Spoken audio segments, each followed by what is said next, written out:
79 വയസ്സുള്ള കുഞ്ഞപ്പേട്ടൻ്റെ മരണം ഹോസ്പിറ്റലിൽ വെച്ച് സംഭവിക്കുകയും അതിനുശേഷം അളിയനായിട്ടുള്ള പ്രദീപ് അയാളുടെ ഡെഡ് ബോഡി നാട്ടിലേക്ക് എത്തിക്കാൻ വേണ്ടി അയാളുടെ സുഹൃത്ത് ആംബുലൻസ് ഡ്രൈവറായിട്ടുള്ള ഒരു സുഹൃത്തിനെ വിളിച്ചു വരുത്തുന്നു. തുടർന്ന് ഇവർ രാത്രി ഈ ഡെഡ് ബോഡിയായിട്ട് പോവുകയാണ്. അപ്പോൾ ഭാര്യനെ അറിയിച്ചിട്ടില്ല. കുഞ്ഞപ്പേട്ടൻ്റെ പ്രായമുള്ള സ്ത്രീയാണ്. അപ്പോൾ ഇത് പെട്ടെന്ന് അറിയുമ്പോൾ ഷോക്കാവുമെന്ന് എഴുതി പറയാതെ ഈ നാട്ടുകാരൻ, ഈ ഇവരുടെ ഒരു നാട്ടിലെ ഒരു നാട്ടുകാരൻ്റെ വീടിൻ്റെ ഫ്രണ്ടിൽ ആംബുലൻസും ഈ കുഞ്ഞപ്പേട്ടൻ്റെ ഡെഡ് ബോഡി ഇട്ട ശേഷം അളിയനും ഈ സുഹൃത്ത് ആംബുലൻസ് ഡ്രൈവറുമായിട്ടുള്ള സുഹൃത്തും കൂടി മദ്യപിക്കുന്നു. ആ സമയത്ത് നാട്ടുകാരൊക്കെ വരുന്നുണ്ട് അവിടെ. അപ്പോൾ ആ നാട്ടുകാരിലൂടെയൊക്കെ കുഞ്ഞപ്പേട്ടൻ്റെ ഒരു ക്യാരക്ടർ എന്താണെന്ന് മനസ്സിലാക്കുന്ന രീതിയിലാണ് അതിൻ്റെ ഒരു വൺ ലൈൻ പറഞ്ഞു പോകുന്നത്. 1 മണിക്കൂറും 10 മിനിറ്റുള്ള ഒരു സിനിമ.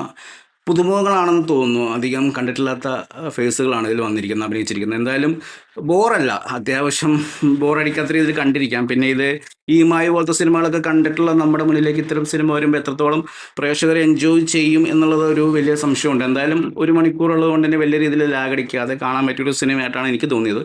പിന്നെ ക്ലൈമാക്സ് നല്ല രീതിയിലൊരു രസം തോന്നിയത്. ഞാൻ പറയുന്നില്ല, സ്പോയിലറാകും. കാണാൻ ചിലപ്പോൾ താല്പര്യമുള്ളവർ ചിലപ്പോൾ അത് ഞാൻ പറഞ്ഞ സ്പോയിലറാകും. എന്തായാലും മനോരമ മാക്സിൽ ഉണ്ട് ഈ സിനിമ. വേണമെങ്കിൽ ഒന്ന് കണ്ടു നോക്കാവുന്ന ഒരു സിനിമയാണ്, ബോറടിക്കത്തില്ല.